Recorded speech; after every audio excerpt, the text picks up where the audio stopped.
Hi, you want to be me, John Mullins? Good. Buy this game, Soldier of Fortune 2, from Activision. I started out in the military in 1960, joined up as a farm boy from Oklahoma with not a lot of prospects. Decided I liked jumping out of airplanes, so I became a paratrooper, and then they came around and asked if people wanted to join this outfit called the Special Forces. And sounded neat, so I did, and became a young Green Beret. Went to Vietnam the first time as a medic in 1963. Came back and got commissioned and went back again in 1966 as an A-team executive officer and later as a team leader. And then went back again in 1968 and stayed through 1970 as a SOG operative, that's Studies and Observations Group, cross-border operations. And then later as a Provincial Reconnaissance Unit advisor in the much maligned but very effective Phoenix program.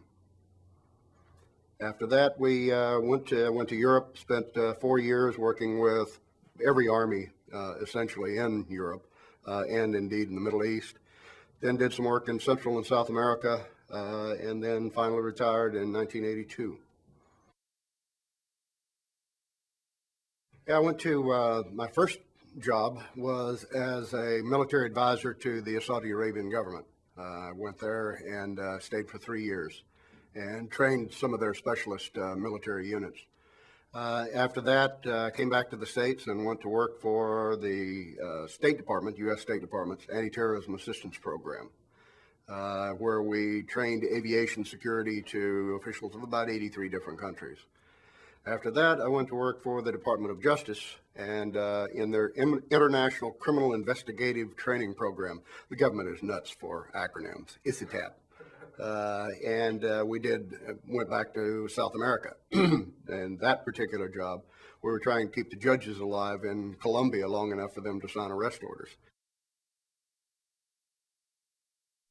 Yeah, it was right after the assassination of the presidential candidate Galan. He was assassinated at the behest of the drug lords, Pablo Escobar specifically. The government at that time was extraditing convicted drug criminals to the United States. Of course, the cartels wanted that stopped, and so any judge that had the temerity to sign an arrest order was quickly shot or blown up or kidnapped and cut to pieces.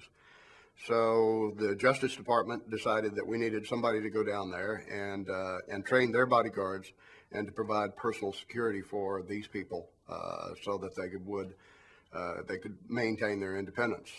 We did that. I put together a team of former Secret Service people, former Special Forces operatives, Delta people, and we went down and worked for a good long time. The assassination rate went from about 1 a week to 0. It was one that I was particularly proud of.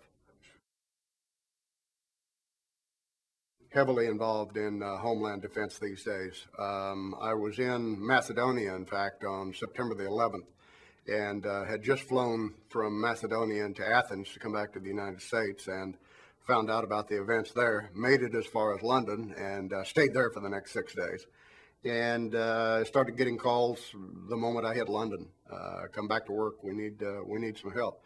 So since then, I've been doing a great deal of work on aviation security in particular, and other counter-terrorist activities. Well, it's not too bad. It's not like being a rock star. I hardly ever trash a hotel room, and gee, I have no groupies. Not yet, right? So when you go to conventions, do people recognize you? Yeah, they do recognize me. It's amusing. E3 was the first real convention that I went to last year. And that's in San Jose, right? In LA. Yeah. And it was, I could see them standing off to the side and whispering, "That's the guy," and hardly anybody would approach me. I don't know why. I'm a very approachable person.